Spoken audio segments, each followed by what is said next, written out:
Happy New Year's Eve, everyone. But by the time you see this, it's going to be January 2nd, 2025. Can you believe it? So I've been kind of putting off, but this is a question that I hear all the time. How much time do you have? And it is a very tricky question. So I've also talked about how I feel like I am as prepared as I am because I've been basically binge watching Hospice Nurse Julie. Hopefully I can find a link and post it below. If you are diagnosed with a terminal illness, or someone in your family is, or even if you just have older parents, she is a wonderful resource. Also, she did write a book, and so I'm supporting her, and I did buy the book. It's called Nothing to Fear. And I feel that she really covers it and says it a lot better than I can. So what I'm going to do is I'm going to read just a little bit of her book, and then I'm going to talk about where I feel I am in the process. Really quickly, before I read, this is also a wonderful book. Again, if you are diagnosed with a terminal illness or someone that you know is. I'm just going to really quickly read, and I'll put it up over here, the table of contents, so you also know what else is included in this book, because I'm not going to read anything else. That would probably be copyright infringement. But again, I am just going to cover just a few things that she says in this book for educational purposes only. So the table of contents, the things that she talks about is the gift of a peaceful death, which is what I've been talking about and what I even talked about in my video that I posted yesterday. I heard from the universe, if I surrender, I'm not going to suffer. But if I fight, I am going to suffer. So she kind of talks about that as well. Death is not a dirty word. How hospice helps. Clean, safe, and comfortable. What the dying process looks like, and so that's what I'm going to be talking about just a little bit. I'm only going to cover the 6 months and the 3 months because, again, I'll get to that in a moment. I'm only going to talk about where I feel I am. And as it gets closer to maybe the other stages, then I'll go over those symptoms as well. So this one really specifically is about 6 months, what that looks like. I am going to touch on 3 months, just so I can use that as a reference point as to where I feel I am right now. She talks about deathbed phenomenons, like visioning, seeing people that aren't there, reaching out for people. She also talks about those on her video as well, her videos. Advice for the dying, advice for caregivers, death with dignity, and grief. Then the conclusion is nothing to fear. A note to hospice nurses, and then her resources and acknowledgments. All right, so that's what's in her book.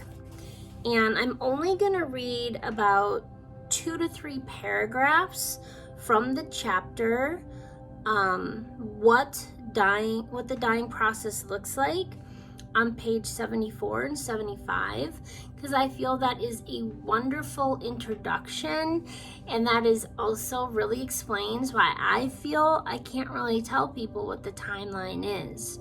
But I keep hearing that question, and I also hear from my loved ones and my friends and family that if they know, they also might be able to better mentally prepare. So that's why I'm doing this one today. All right. So how long do I have? And this is Hospice Nurse Julie's words, not mine. I can answer a lot of questions that my patients and their families ask. but there are some that I can't. Probably the most frequent question I get from patients, and the one that is the most difficult to answer, at least precisely, is, how long do I have? I love this question because it means they want to know the facts about their condition. As with the rest of the dying process, the more information you have, the more power you have deciding how you want to live before you die. I think a lot of people believe doctors and nurses are trying to hide something when they hesitate to answer this question. That maybe they're just trying to appease the dying person and not deliver bad news. And I know I'm not a doctor or nurse, but I also tend to try to do that for the people around me as well. There's a lot of pressure when you go on to hospice and things like that, not to scare your loved ones. So it's usually not the case that we're not trying to appease people or not deliver bad news. Often it is just too difficult to know how long someone has left to live, so there really is no answer to give. If I could give a precise answer to this question, I'd do it. I love living in the black and white as much as anyone else. It feels safe. Unfortunately, it is a really difficult question to answer because so much can happen in the last 6 months of life, and quickly. Also, everyone's death is an individual experience. All right, so now I'm going to turn to page 78, and she gives 3 bullet points as to what you might be able to expect when someone has 6 to 3 months to live. You're going to see increased sleepiness. For me, I have noticed this a lot of times, more often than not. This morning was not one of those times. More often than not, I have more energy in the morning and or very specifically after I do my medical things and before I eat. I have noticed that once I eat, my energy just drops pretty dramatically and I need an extra nap during the day. So I might actually do 2 sleeps in a day instead of 1. Social withdrawal. I've always been kind of an introvert anyway, but this last time that I went to Minnesota, I really loved it, and I loved being around friends and family, and I'm not technically socially withdrawing yet. I do really appreciate just having my days not feel pressured by a certain schedule. Now, sometimes I still set a schedule because sometimes there's still things I need to do. But for the most part, I like if I'm awake and I'm able to move about to do that. But if I do have one of those dips of energy, I'm not pressured to interact socially if I need to take a nap, because then I'll feel bad or guilty because I'll want to spend time with that person rather than maybe taking that nap and getting that rest that I need. So I'm not necessarily socially withdrawing quite yet. And the other thing is it's just a lot easier for me to stay home now to manage my medication, just to have everything in place. When I did travel, I could still manage my medication, but it's like, you know, you might be doing something with friends and family, or who knows what bag it was in or whatever. So it's just easier for me to stay home so that I can manage my health and manage my meds and my schedule, or my not schedule. Eating and drinking less. Yes, I am experiencing that, and I have experienced that for probably at least a year. But now I would probably say I eat about once a day. And maybe a snack. And I did a video on that, how much I eat and drink. So yes, I definitely eat and drink less. But I also feel better actually until I eat. A lot of times once I eat, I might not feel that great. So after I eat, I generally tend to be a lot more sedentary, which is fine. So that's why I try to get done everything I can in the morning before eating. So that was 6 to 3 months from death. So now I'm going to cover 3 months to 1 month from death. And again, I'm using this as a reference point as to why I feel I am not 3 months out, okay? Decrease food and water intake, so even less than what I'm doing now. A slow decline in physical functions, needing help with tasks like food prep, showering, getting into the bathroom, and other self-care. The reason why I don't feel I'm 3 months out and why I have at least 6 months, if not more, is because I'm still able to take care of myself and all of my needs and even my family to a certain extent. The nurses say my color looks great and that I'm doing great. Now, one of the things that I did notice, sometimes when my energy goes, we do like a Sunday family dinner. And there was one day I wanted to clean the fridge and I wanted to go shopping, and I had this recipe that I really wanted to make for the family, but my energy was, and so I did hand that task of food prep off to my husband for a Sunday. So occasionally, maybe like food prep or shopping, I might need help with, but again, it just depends. It depends what my energy is like. But I can still go to the bathroom, shower, do all of that stuff on my own. So that's why I feel like I'm more like 6 months or more out from death. Continuous lethargy. So again, I would say it's pretty consistent. I need 0 to 1 nap per day. And when I do take a nap, it generally tends to be 2 hours or so. But not every day. So I still have pretty good energy. And again, like I said, I know that my energy is going to take a dive after I eat most of the time. So again, I just try not to eat and get all of my activities done that I need to during the morning time. And it is true, your body knows how to diet. Nurse Julie talks about this in her book.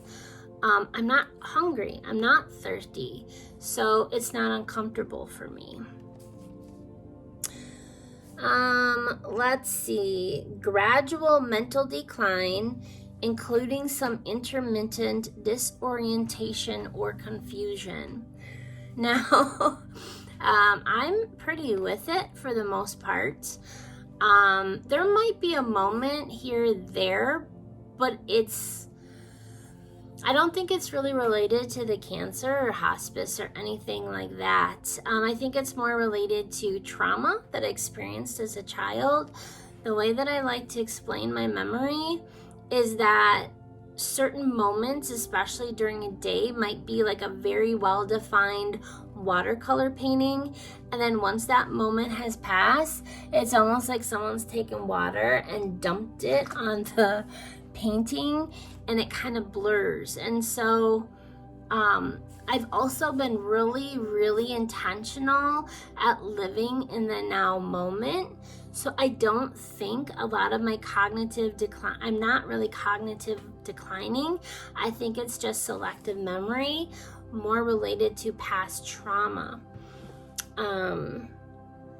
There are some times where, and I think it's more related to being tired and not having energy, where someone might ask me something like, when is this gonna happen or whatever, and I might get like a little snippy.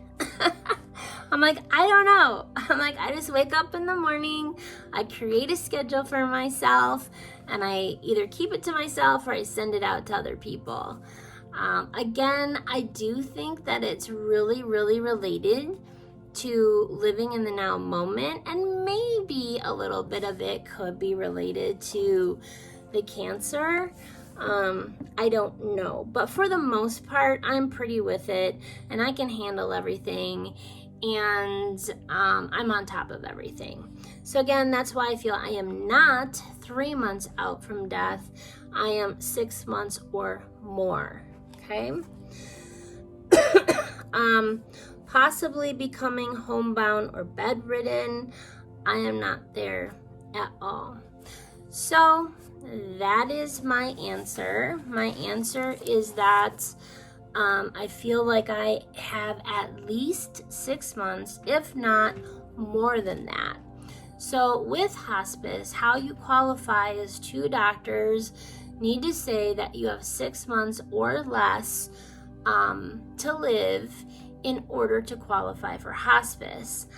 On the other hand, and even though they put that in the in writing, and I believe that's how Medicaid actually says you qualify, it is also if you have a terminal disease and you're not seeking treatment anymore. And I will decline. And as we've been talking about, week by week, I experience a new symptom. So in the past, the symptom this week is that my breathing is a little bit harder. I do need to sit and rest. If I'm pushing myself a little bit, I do like to look at the data. In the past, my oxygen has been 98%, and this last time it was 94%. My nurse and I talked about, is it time for oxygen yet? And I said, I really don't feel like I'm quite there yet. As long as I just sit down and rest, I feel like I can get enough air that I'm not struggling. So that is the slow decline. But again, my color looks good. I'm able to take care of myself. I'm able to do things for my family. Also, I kind of joke about it. Like, I got a lot of meat in my bones. I have a lot of muscle. So even if I stopped eating, and I do eat a little bit every day still, like at least a whole meal, it's going to take a long time for my body to go through the meat on the bones that I already have. So that's why I'm thinking it is 6 months and probably longer than that. So if it goes longer than 6 months, I just re-qualify for hospice. And so that's how it works.